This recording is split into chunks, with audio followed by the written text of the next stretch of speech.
하나님의 말씀은 요한복음 18장 37절입니다.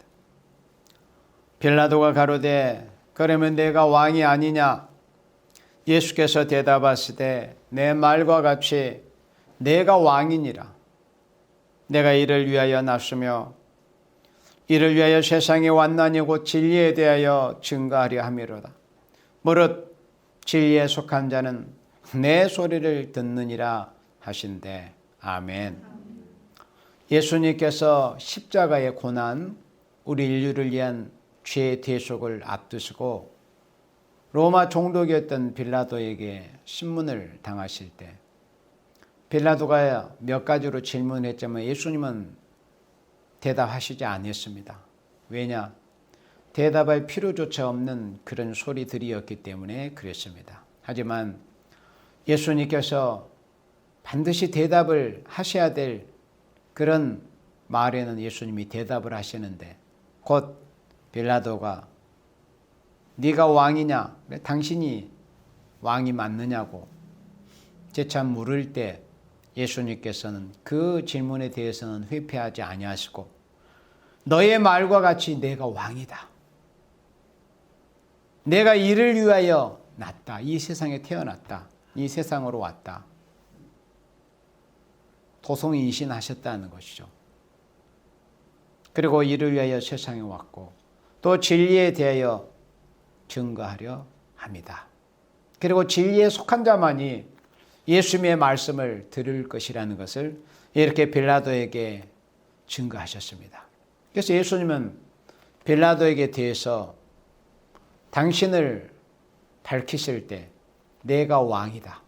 그래 너의 말과 같이 내가 왕이 맞다. 왕이다. 예수님 당신이 왕이심을 증거하셨습니다. 그래서 예수님이 이 땅에 왕으로 오셨습니다. 우리 인생의 진정한 왕은 예수님밖에 없습니다.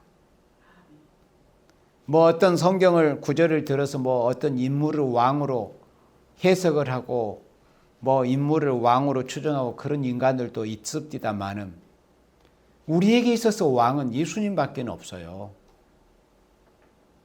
예수님만이 우리의 왕이십니다. 아멘. 예수님만이 우리의 왕이세요. 우리 인생의 왕은 예수님 뿐이십니다. 내가 왕이라고 예수님이 이렇게 말씀하셨잖아요.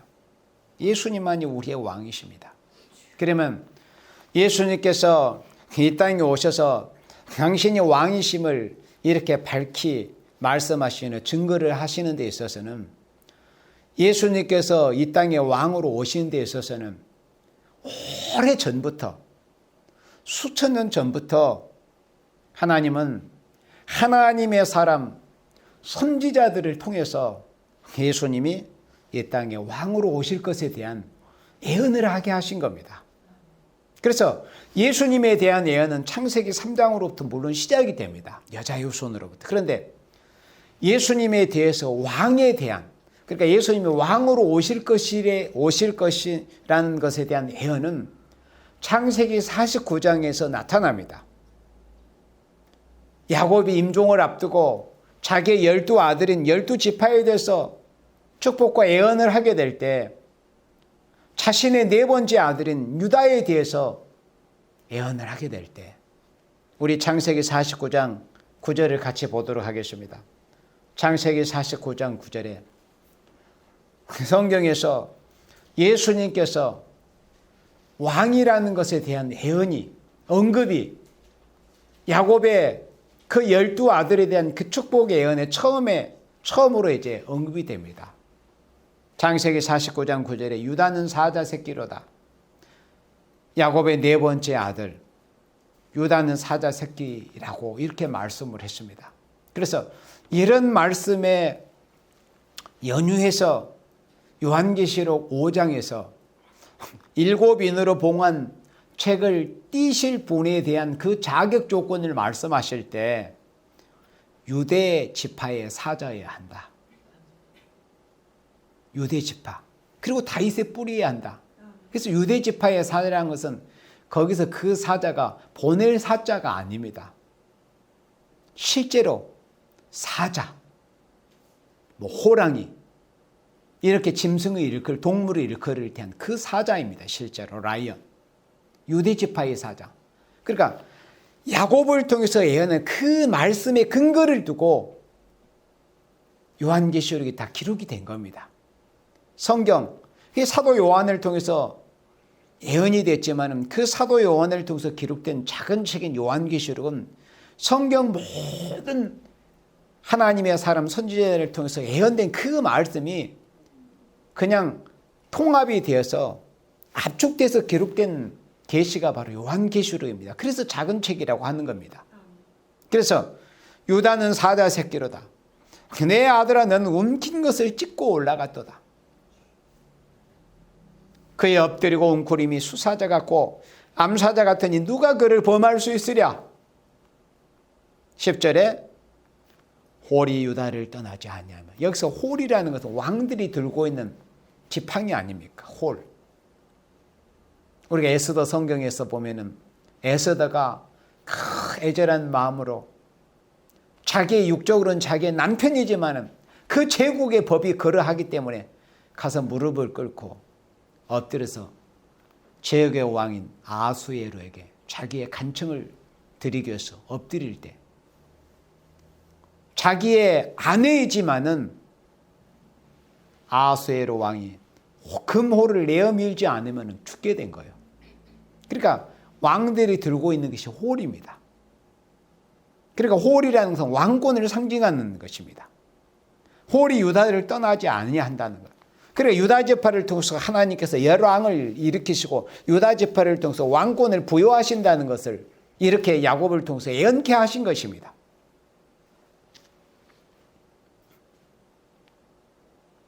칠이자의 지팡이가 그 발 사이에 떠나지 아니하시기를.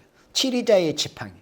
그러니까 하나님께서 왕권을 부여하시고 왕권을 위임하시고 유다 지파를 통해서 왕권을 행사하시게 하시는 그 하나님의 역사가 유다 지파를 통해서 떠나지 아니하시는데 언제까지냐? 실로하고 오시기까지 미칠이니 그래. 실로. 여기서 실로가 누구냐?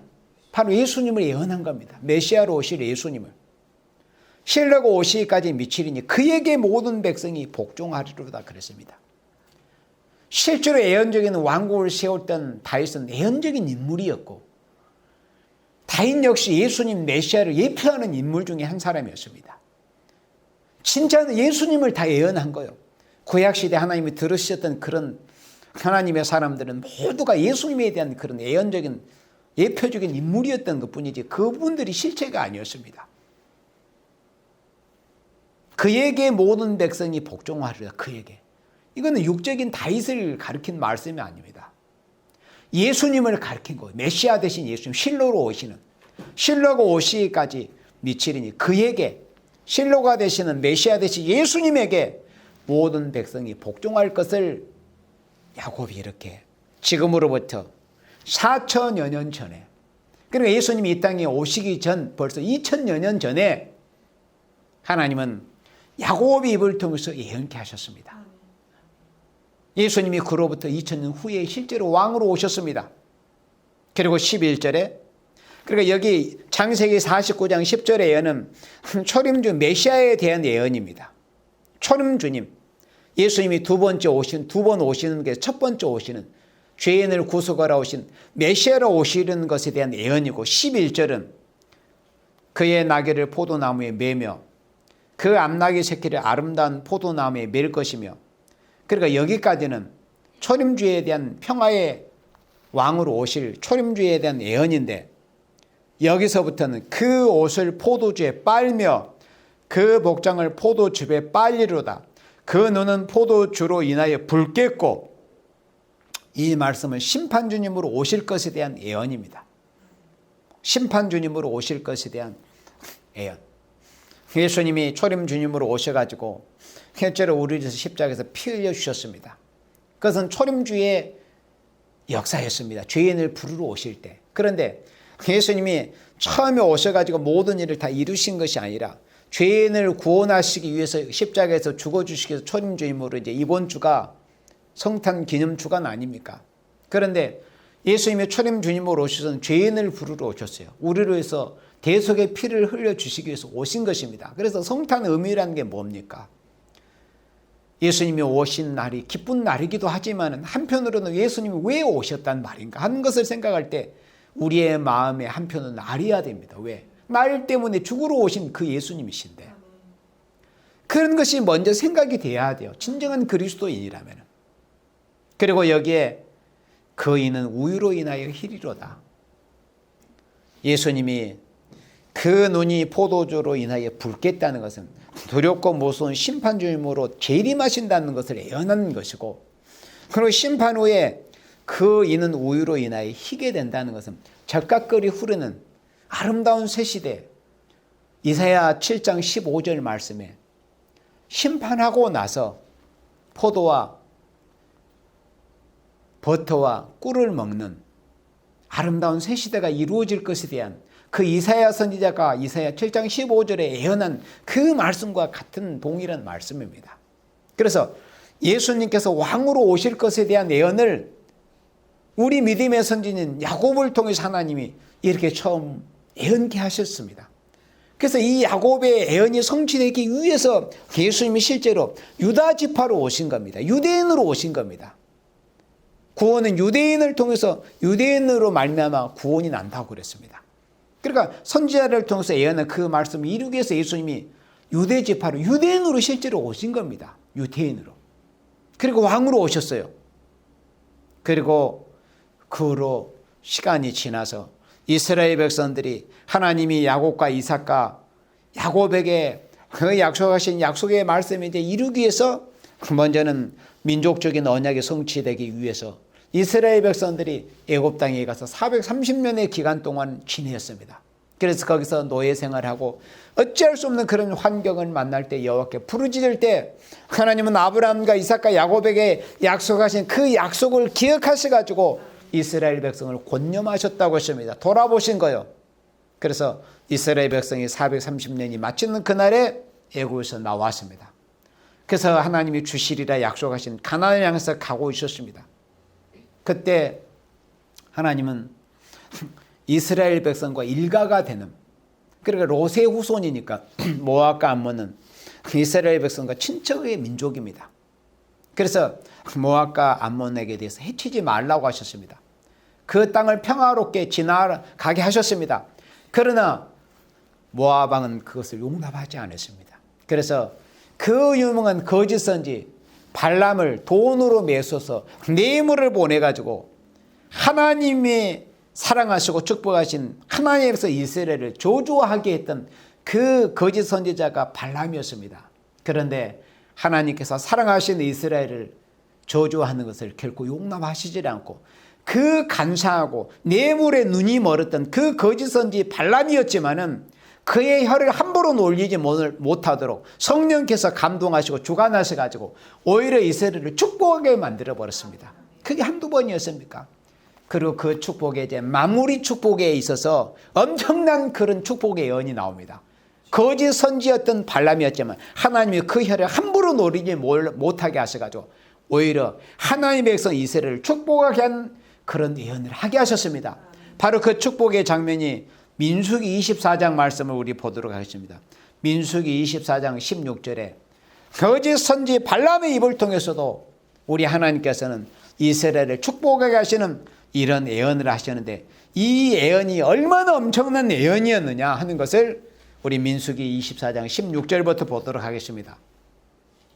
하나님의 말씀을 듣는 자가 말하며 지극히 높으신 자의 지식을 아는 자, 전능자의 이상을 보는 자, 엎드려서 눈을 뜬 자가 말하기를 내가 그를 보아도 이때의 일이 아니며 지금으로부터 3500년 전에 그때 당시 그때 상황 그때 되어질 일이 아니었다는 거. 지금 자기가 성령의 감동을 받아서 환상으로 계시로 지금 보고 있는 데는 이때의 일이 아니다. 먼 훗날의 일이라는 거예요. 바로 예수님이 오실 때의 일이라는 것이죠. 이때의 일이 아니면 내가 그를 바라봐도 가까운 일이 아니로다. 그러니까 발람이 이렇게 축복 예언을 하는 그때로부터 예수님께서는 1500년 후에 실제로 이 땅에 한 별로 오신 것입니다. 그걸 지금 발람의 입을 통해서 하나님이 예언케 하신 겁니다. 이렇게 하나님은 사람의 심령도 사람의 입술도 혀도 주관하시는 하나님이십니다. 그러니 우리가 거짓 선지 적그리스도 짐승의 두려워할 게 아니고 오직 그러한 모든 자들을 하나님이 들어쓰시는 그 하나님을 두려워하고 그 하나님을 앙망하라는 거예요. 내가 그를 바라보아도 가까운 일이 아니로다.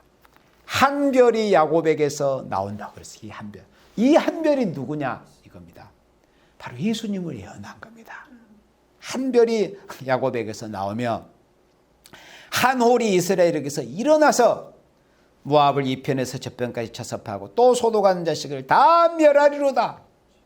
그러니까 발람의 입을 통해서도 하나님께서는 예수님에 대해서 이렇게 한 별로 예언케 하셨습니다. 한 홀이 이스라엘 중에서 왕권을 잡은, 그러니까 이 왕권은 다윗처럼 40년 동안 잠깐 왕노릇하고 솔로몬처럼 잠깐 40년 왕노릇한 이런 정도가 아닙니다. 영원한 왕권을 행사하실, 영원한 왕권을 가진 분이 바로 이 야곱의 후손 이스라엘을 통해서 나올 것을 발람의 입술을 통해서 하나님이 예언케 하셨습니다. 이 예언의 말씀들을 예수님이 실제로 별로 오셨거든요. 그래서 동방박사들이 별을 보게 된 게 사실은 이런 예언들이 성취되기 위해서 그렇게 된 겁니다.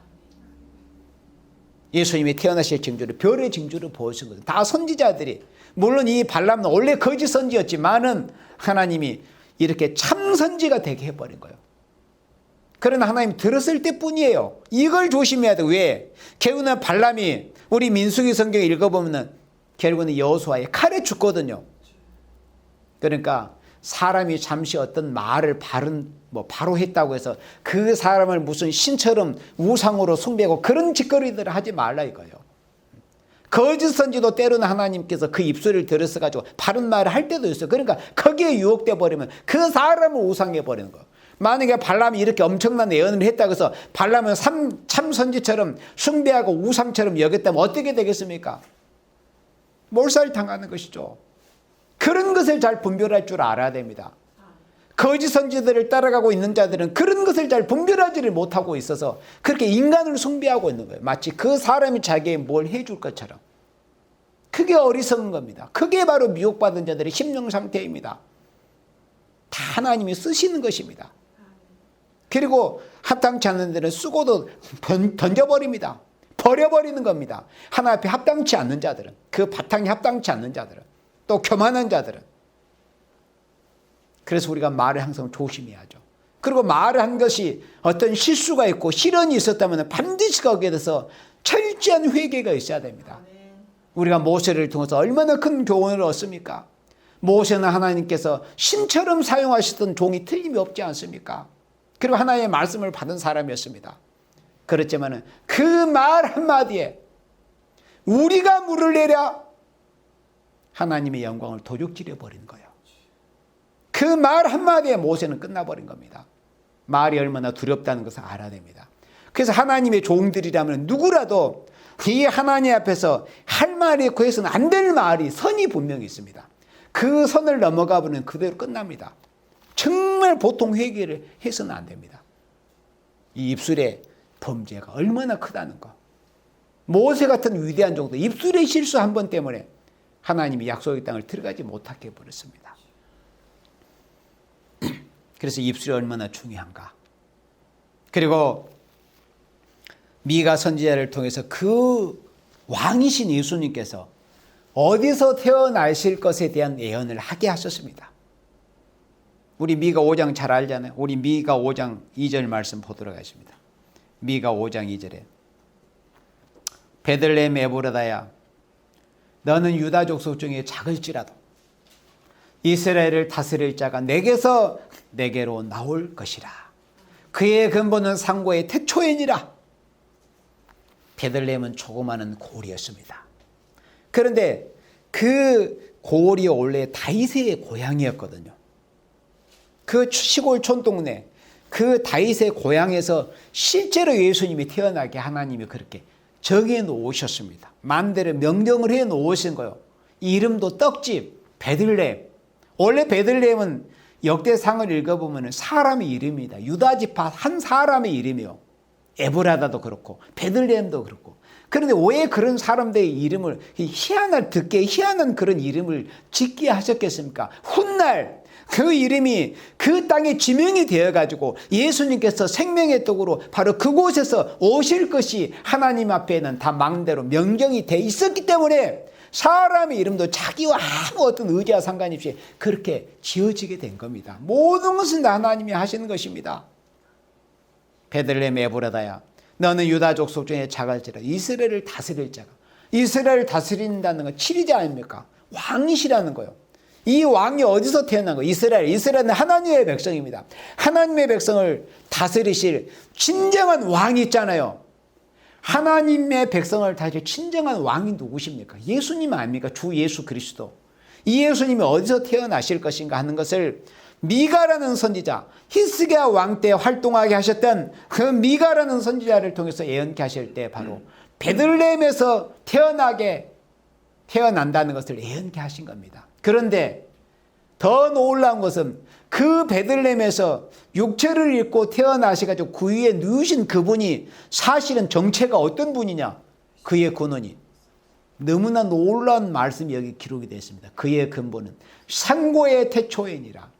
여기서 상고의 태초라는 의미는 창세기 1장 1절에 그 태초를 말씀함이 아닙니다. 요한복음 1장 1절, 요한일서 1장 1절에 태초의 말씀이 계시는 영원한 태초입니다. 시간의 시작이 없는 영원의 태초를 말씀을 한 거예요. 그래서 예수님은 비록 육체를 입고 이 땅에 우리를 대신한 화목 제물이 되기 위해서 육체가 있어야 제물로 드려지기 때문에 실체가 있어야 드려지잖아요. 형체가 있어야. 그래서 예수님이 육체를 입고 오신 것인데 사실은 그의 근본은 한 인간인 것뿐만 아니라 영원한 신이시라는 거예요. 영원부터 계신 성부, 성자, 성령으로 성삼위로 함께 하셨던 영원한 하나님, 말씀으로 계셨던 하나님, 영원한 신이신 바로 그분이시라는 거예요. 그의 근본은 상고의 태초이니라. 바로 신성을 가지신 분이라는 거. 그러니까 완전한 신이신 예수님께서 육체로 베들레헴을 통해서 태어나실 것을 미가라는 선지자를 통해서 예언케 하신 겁니다. 예수님이 이 땅에 오셔서 빌라도에게 내가 왕이니라. 그 말씀 한 말씀을 하시기까지는 수많은 시간이 흘렀고 또 여러 선지자들 하나님이 동원하셔가지고 그 예수님께서 그 말씀을 하시기까지 다 예언케 하신 거예요. 하나님의 정해놓은 뜻을 이루시기 위해서 하나님의 모든 것을 역사하신 겁니다. 그리고 이스라엘 백성이 하나님의 은혜를 입어서 애굽 땅에서 스스로는 어찌할 수 없는 그런 환경에서 도저히 그들의 스스로는 그런 어려운 상황에서 벗어날 수 없는 그런 환경에서 하나님께 부르짖을 때 하나님이 한 구원자 모세를 보내셔가지고 이스라엘을 그곳에서 해방을 시켜주셨잖아요. 그리고 이 전 세계 얼마나 많은 민족이 있으며 그때 당시 얼마나 많은 방언들이 있었습니까? 그러나 하나님께서 모세를 통해서 또 신명기를 통해서 기록하신 말씀처럼 많은 민족 중에 백성 중에 너희만 알았다고 하나님이 그렇게 얼마나 사랑의 표현을 절절하게 하셨습니까? 내가 너희만 알았느니 그런 은혜를 입고도 이스라엘 백성들은 그 은혜를 발로 차버렸습니다. 배반해서 배도한 겁니다. 실제로 여소린이 살일쯤에 하나님 은혜를 발로 차버렸다는 그런 구절이 나옵니다. 그래서 하나님께서 북쪽 이스라엘은 북방몽둥이 아수르를 들어서 주전 722년경 721년 내지 2년경에 멸망하게 만들어버렸습니다. 그런 모습을 보고서도 남쪽 유다는 겨우 요시아 왕 정도 때 조금 정신을 차리고 하나님 바로 서보려고 하는 그런 모습이 보여지긴 했지만은 그러나 그때뿐이었습니다. 회개하지 못하고 정신 차리지 못하고 우상 섬기고 안식일을 거룩하게 지키지 않고 11주를 온 나라가 도둑질하고 그런 죄를 범할 때 하나님이 북방 바벨론에서 또다시 남쪽 유다를 징계하셨습니다. 그래서 실제로 유다와 예루살렘이 멸망해 버렸습니다. 유다라는 나라가 이 땅에서 사라져 버린 거예요. 예루살렘이 멸망해 버렸습니다. 그래서 포로로 잡아갔습니다. 도저히 희망이 없는 그런 가운데서 하나님이 에스겔 선지자에게 말씀을 주십니다. 우리 에스겔 37장 21절 말씀을 보도록 하겠습니다. 에스겔 37장 21절에 에스겔 선지자는 바벨론의 2차 침공 때 포로로 여호야긴과 더불어서 잡혀갔던 그런 제사장이었습니다. 실제로. 그는 에스겔 선지자는 제사장이었습니다. 제사장이면 선지자였습니다. 그런데 예루살렘의 교회는 바벨론의 3차 공격에 의해서 멸망하고 그 이듬해인 12째, 그러니까 12년째가 되는 그때 다시 이제 하나님께서 에스겔 선지자를 통해서 말씀을 주시고 계시를 주실 때 도저히 이제 유다라는 나라, 이스라엘이라는 나라는 이 지구상에서 나라가 없어져 버렸습니다. 바벨론에서 멸망돼 버렸습니다. 아무 소망이 없었습니다. 마치 사람이 죽어서 시체가 되고 다 썩어가지고 마른 뼈만 남는 것 같은 그런 상태같이 아무런 소망이 없는 그런 상태에서 이스라엘에게 소망을 애언으로 선포하게 하신 그 말씀이 바로 에스겔 37장 21절 이후에 이 말씀이 돼. 그러면 도저히 소망이 보이지 않는 그런 육적 유대인들에게 어떤 말씀을 주셔서 소망을 주셨느냐. 자, 21절에 그들에게 이르기를 주 여호와의 말씀에 내가 이스라엘 자손을 그 간바 열국에서 취하며 그 사면에서 모아서 그 고토로 돌아가게 하고, 그래 이 말씀은 실제로 70년 만에 유다 백성들이 그 가나안 땅 예루살렘 유다 지경으로 돌아가게 된 그런 역사적인 배경을 들어서 사실은 인간 종말에 우리가 진짜 돌아가야 돼. 우리의 본향, 우리의 시조가 범죄에서 쫓겨난 그 에덴 동산, 그것이 바로 고토입니다. 예수님 재림하셔서 이 땅에 이루실 그 나라는 이 땅에 쫓겨났던 에덴 동산이 회복이 되는 나라입니다. 예수님이 재림하시고 이 땅에 이루실 그리스도의 나라 천년 왕국이라고 하는 것은 에덴 동산이 복구되는 것과 같은 의미입니다. 그러니까 우리가 고토로 돌아간다는 의미는 우리가 인류의 시조가 범죄에서 쫓겨나는 그 에덴 동산 다시 돌아가는 거예요. 예수님이 이 땅에 오시는 나라가 바로 그런 나라입니다. 그래서 고토로 돌아가게 하는데 22절에 그 땅 이스라엘 모든 산에서 그들로 한 나라를 이루어서, 그래 세계 통일이 이제 이루어진다는 거죠. 예수님이 재림을 통해서 한 나라를 이루어서 한 임금이 모두 다스리게 하리니 그랬습니다. 그러면 여기서 이 한 임금이 도대체 누구겠어요? 인생? 우리와 성경이 똑같은 인생이겠어요? 그래 이건 한 임금이에요. 한 임금. 물론 예수님의 나라가 이 땅에 이루어지면은 요한계시록 20장 4절에서 첫째 부활에 참여한 자들 예수님과 천년 동안 왕노릇해요. 왕들이 있는데 여기서 모든 인생의 진짜 왕은 누구예요? 왕 중의 왕은 예수님이란 말이죠. 예수님. 인생이 아니에요. 우리와 똑같은, 성경이 똑같은 한 임금이 모두 다스리게 하리니. 그러니까 에스겔 선지자를 통해서도 예수님이 왕이심을, 왕으로 이렇게 오실 것에 대해서, 그리고 오신 것뿐만이 아니라 2000년에 초림 메시아로 오셔서 우리를 대신해서 십자가에서 피를 주실 것뿐만이 아니라 또 다시 오셔가지고 이제는 실제적인 통치를 하실 것을 말씀했어요. 예수님이 빌라도에게 이런 말씀하셨습니다. 내 나라는 이 세상에 속해 있지 않다.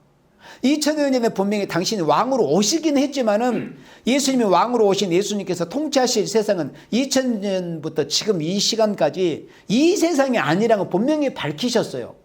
이 세상 나라가 아니다. 그러면 언제를 말씀하시는 건가? 예수님 다시 오셔가지고 재림하셔가지고 이 세상의 악의 세력을 심판하신 후에, 그리고 나서 완전한 평화로운 시대가 이루어질 때, 심판이 있고 난 다음에 평화로운 시대가 이루어질 때, 그때 예수님의 나라가 이 땅에 이루어서 그 세상을 다스리시는 왕이시라는 거예요. 내 나라는 이 세상에 속했지 않았다. 예수님이 재림하셔서 이렇게 한 임금으로서 만왕의 왕으로서 다스릴 것에 대한 예언을 아무런 소망이 보이지 않던 그 유대인들, 그 에스겔 선지자를 통해서 이렇게 예언케 하신 겁니다. 그들이 다시는 두 민족이 되지 아니하며 두 나라로 나누이지 아니할지라. 23절에 그들이 그 우상들과 가정한 물건과 그 모든 죄악으로 스스로 더럽히지 아니하리라. 자, 여기서 또 다시 짚고 넘어가야 될 말씀을 주십니다. 그러면 왜 유다 백성이 하나님의 백성 이스라엘이 이방 이성 없는 짐승 같은 그런 바벨론인들인데 포로로 엮여서 잡혀갔느냐? 그리고 70년 동안 노예 생활을 했느냐? 그것을 다시 한번 상기시켜 주시는 거예요. 그들이 그 우상들과 그 가증한 물건과 그 모든 죄악으로 스스로 더럽히지 아니하는 것. 이제 예수님 오셔서 주님의 나라 에덴 동산 고토가 회복이 되는 그리스도 나라 천년왕국이 이 땅에 이루어지면은 마치 유다 백성들이 범죄해가지고 우상 섬겨가지고 바벨론에 잡혀서 노예 생활을 했던 것 같이 그런 죄를 다시 반복하지 않게 된다는 거예요. 그러면 이 시대에 이 말씀이 바로 우리 그리스도인들의 큰 교훈이 돼야 돼요. 결국에는 하나의 백성이 복방으로부터 창세로는 큰 환난을 만나게 되는 다른 이유가 아닙니다. 여기서 말씀 23절 이 한 구절에서 다 여기서 종합적으로 경고하신 바대로 우상들 또 가증한 물건이 우상 숭배를 위해서 필요한 물건들이에요. 가증한 물건들. 그리고 그 모든 죄악 우상 숭배의 죄악입니다. 그리고 우상 숭배를 함으로 스스로 영혼도 몸도 다 더럽히게 된 거예요. 그러니까 가장 큰 죄가 우상 숭배의 죄입니다. 우상 숭배 모든 죄악에 일만하게 근원이 된다고 할 수 있는 이 죄가 우상 숭배입니다. 우상 숭배. 그래서 첫 계명이 하나님 여호와에는 다른 신을 섬기지 말라는 거예요. 그런데도 오늘 보세요. 많은 교회라 이름하는 곳들에서 많은 어떤 교파라고 하는 그런 집단에서 뭐 사이비 집단 말할 것도 없거니와 얼마나 인물들을 우상합니까? 그렇게 인물들을 우상하면서 자신들이 뭔가 굉장한 것을 안다는 양으로 그렇게 말들을 하고 그런 모습들을 보이고 있잖아. 얼마나 참 우스운 일입니까? 우상을 숭배해서는 안 됩니다. 우상 숭배. 자신이 우상 숭배가 한 인물을 우상하고 있음에도 정작 그것을 깨달지를 못하고 있는 거예요. 자신이 뭐 굉장한 것을 알고 있는 양으로. 우상 숭배의 죄, 가장 큰 죄고 가장 첫 번째 죄입니다. 이 죄를 다시 상기시켜 주는 거예요. 왜 이스라엘 백성이 고통을 받았는가? 우상 숭배입니다. 그 외에도 여러 가지 죄가 있지만 모든 죄의 근원이 우상입니다. 우상. 그러나 예수님 오셔서 만왕의 왕으로 한 임금으로 세계 통일의 정치를 실현하실 때는 이제 그런 일들이 없게 될 거다. 그리고 24절에 내 종 다윗이 그들의 왕이 되리니. 자, 여기서 내 종 다윗이 그들의 왕이 된다는 말씀은 지금 이 에스겔 선지자가 이 말씀을 하나님께 받아가지고 예언을 할 당시에는 다윗이 소천한 이후로 대략 한 600년이 지난 후의 시점이었습니다. 다윗은 대략 지금부터 3000년 전에 대략 3000년 전에 왕노릇 했던 그런 예언적인 왕이었습니다. 그렇잖아요. 그로부터 대략 한 400년이 지난 시점에서 이 말씀을 주시겠어요. 그러니까 예언적인 그 다윗 왕이 아님을 알 수 있어요. 그렇죠? 내 종 다윗이 그들의 왕이 되리니. 그러니까 이때는 실제로 다윗 왕이 소천한 후 400여 년이 지난 후에 기록된 성경이에요. 그러니까 실제로 이스라엘 왕국을 건국했던 그런 다윗이 아닙니다. 내 종 다윗이 그들의 왕이 되리니 그들에게 다 한 목자가 있을 것이라. 여기서 이 내 종 다윗은 바로 예수님이십니다. 예수님을 에스겔 선지자를 통해서 예언케 한 겁니다. 그런데 그들에게 다 한 목자가 있을 것이다. 여기서 한 목자는 내 종 다윗이 그들의 왕, 이것과 동의어입니다. 영적 동의어. 내 종 다윗이 그들의 왕이나 또 한 목자나 똑같은 뜻이에요. 한 분 예수님을 가르쳐요. 근데 오늘날 보세요. 어떤 사이비 집단이든 지가 여기서 한 목자라네. 예수님을 가리키는 거예요. 이 목자는 한 임금, 내 종 다윗, 그들의 왕, 한 목자 모두 누구를 가리켜요? 예수님, 주 예수 그리스도를 가리키는 거예요.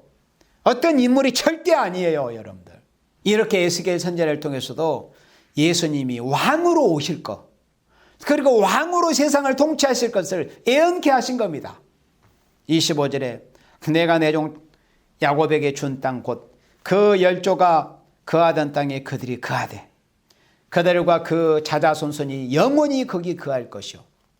이스라엘 백성은 바벨론에서 해방돼서 돌아가서 영원히 거했습니까? 아닙니다. 또 다시 헬라에게 유린을 당하고 로마에게 유린을 당하고 그리고 주 70년에 육적 유태인들은 로마에게 완전히 멸망, 전 세계의 디아스포라로 다 흩어져 버렸습니다. 그래서 데라가 2000년 만에 육적 이스라엘 나라가 1948년 5월 15일에 다시 건국이 된 겁니다. 그러나 그들은 이 마지막 시대 복음의 주권을 가진 자들이 절대 아닙니다. 요한계시록 7장이나 14장 12지파는 지금의 유태인들을 가리킨 게 아니에요. 왜요? 예수님이 피로 값주고 사신 그 이스라엘 중에서 14만 4천이 나오기 때문에 지금 중동의 육적인 유태인들과는 상관이 없다 이겁니다. 그리고 이사야 32장에서 우리가 잘 아는 대로 이사야 선지자를 통해서 하나님께서 예언케 하실 때 보라 장차 한 왕이 의로 통치할 것이요 방백들이 공평으로 정사할 것이며 한 왕이 의로운 통치를 실현하신다는 거예요. 한 왕이 누구겠어요? 한 왕이 예수님이 왕으로 통치하신다는 거예요. 왕으로 예수님 재림하시고 2000년에 오실 때는 왕이시기는 하셨지만 당신이 이 세상을 통치하지는 않았어요. 이 세상이 당신이 통치하실 나라가 아니었기 때문에. 그런데 선지자들이 이런 모든 예언처럼 예수님 재림하셔가지고 실제로 이 세상을 통일하셔가지고 통치하시는 그런 예수님의 나라가 이루어집니다. 그 일을 위해서 사실 2000년에 오신 거예요. 그런 기반을 닦아 놓으시기 위해서. 그래서 마태복음 우리 2장 2절을 봅니다. 자, 그래서 이사야 선지자가 보라 장차 한 왕이 의로 통치할 것이요. 이 말씀 이사야 선지 또는 에스겔 선지 또는 야곱 또는 발람 그런 선지자들의 그런 예언이 성취되기 위해서 예수님께서 동방 박사들에게 별로 그 징조를 보여주신 겁니다. 자, 그래서 마태복음 2장 2절에 유대인의 왕으로 나시니까 어디 계시뇨? 우리가 동방에서 그의 별을 보고 그에게 경배하러 왔노라. 별의 징조를 보여주신 거예요. 원래 하나님께서 별을 만드신 목적이 사시와 징조와 일자와 연한을 이루시기 위해서 하나님이 하늘의 별들을 만드셨다고 창세기에 이렇게 목적을 말씀하셨는데 그 별을 그렇게 이제 하나님이 사용을 하시고 왜 그리고 예수님이 태어나신 것을 별의 징조를 보여주셨느냐? 발람을 통해서 별로 그렇게 예언을 하셨거든요. 한 별이 야곱에게서 이스라엘에서 나온다. 지도자 한 왕으로. 그래서 모든 선지자들이 예수님에 대해서 예언할 때 예수님은 왕이시다. 왕으로 예언케 하신 그 말씀을 성취하시기 위해서 동방박사에게 별의 징조를 보여주시고 그 성신의 감동을 받은 이 동방박사들이 그들의 표현으로 마태복음 2장 2절에 유대인의 왕으로 나시니까 그러니까 여기서 유대인의 왕이라서 한 민족에 국한된 왕이라고 그렇게 생각할 수 있지만 왜 이런 표현을 하게 하셨냐면 예수님은 유다지파로 오셔야 되기 때문에 유대인의 왕으로 오셔야 되는 거예요. 그래서 이런 표현을 한 거예요. 이런 표현을 했다고 해서 유대인에 국한된 왕이라고 생각하면 그건 성경을 모르는 사람입니다. 예수님은 유다지파로 오셔야 돼요. 유대인으로 오셨어야 돼요. 그래서 유대인의 왕이라고 이렇게 묻는 거예요. 어디 계시뇨? 우리가 동방에서 그의 별을 보고 그분에게 경배하러 왔다는 거. 왜요? 한 민족적인 왕이라면 굳이 다른 이방 민족인 동방박사들 왜 굳이 그렇게 먼 곳에까지 찾아와서 자기하고는 상관도 없는 이방 민족이 자기네들의 입장에서는 다른 민족의 왕이지 않습니까? 경배할 필요가 뭐가 있겠습니까? 인류의 구세주 메시아인 것을 알게 된 겁니다. 메시아 왕이시라는 거예요. 인류의 왕. 그래서 그분에게 경배하러 왔노라. 그리고 2장 9절에 박사들이 왕의 말을 듣고 갈새. 여기서 이 왕은 헤롯입니다. 헤롯이 그러니까 동방 박사들이 예루살렘에 들어와서 왕을 찾는다는 수소문하는 소문을 들었을 거 아니에요. 밑에 졸개들을 통해서. 그러니까 대제사장도 부르고 서기관도 불렀습니다. 와서 어디서 이스라엘의 왕이 나온다고 예언이 됐냐. 그러니까 얼마나 여러 사람의 앵무새처럼 서기관들이 베들레헴 에브다라에서 태어난다고 미가 선지자가 그렇게 예언을 했습니다. 그렇게 말들은 그냥 앵무새처럼 유창하게 청산유수처럼 말들은 했지만은 아니 그 이방 전혀 알지도 못한 먼 곳에서 그렇게 메시아가 태어났다는 이 기쁜 기별을 가지고 왔다면은 앞다투어서 가서 베들레헴에 어디에서 태어나셨는가 해서 경배하러 그들이 먼저 가야 될 거예요. 그러니까 아무도 믿는 이가 없었던 거예요. 지식으로만 알고 지식으로. 요즘도 지식으로 뭘 안다고 성경을 지식으로만 아는 인간들 얼마나 많습니까? 머리는 지식으로 하고 실상은 우상숭배, 인물을 숭배하는 자들. 그냥 성경 말씀을 지식으로만 알고 있더만요. 지식으로만 알고 있어요. 성경 말씀을 지식으로만 알고 있다 보니까 그 이면에 생활은 그저 세상 노래 유행가나 부르고 있어요. 진짜 예수 믿고 성령 받은 사람은 세상 노래가 입에서 불려지지를 않습니다. 성령 받은 사람은 그저 입에서 찬양, 하나님을 찬송하고 거룩한 성가가 불려지는 거지.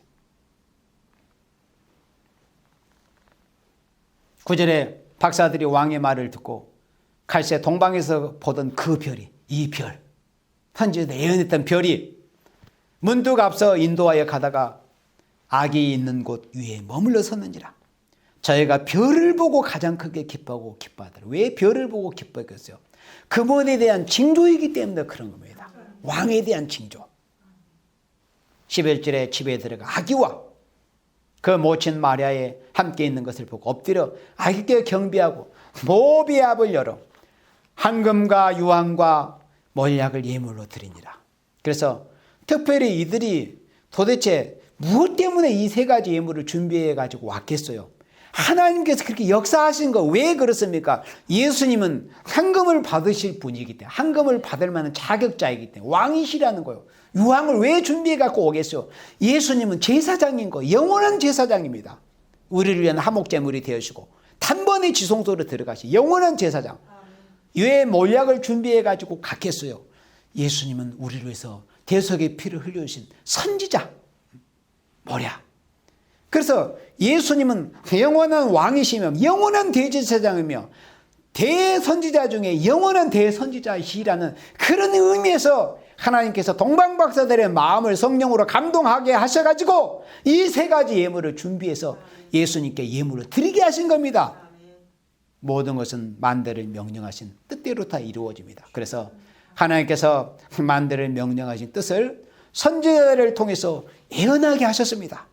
그리고 우리 예수님께서는 그 선지자들이 예언한 대로 그대로 그 예언을 성취하시기 위해서 예수님이 이 땅에 오신 것입니다. 메시아로 오신 예수님을 영접하게 해주신 그 은혜가 얼마나 감사합니까? 그래서 메시아로 2000년 전에 오신 아기 예수님으로 오신 그 메시아 되신 예수님을 영접하게 해주신 그 은혜에 감사하면서 이제는 어떻게 해야 되겠습니까? 다시 오실 예수님을 맞이하기 위해서 우리가 힘써 준비할 수 있는 우리 모두가 되어지기를 예수님의 이름으로 축복합니다. 아멘.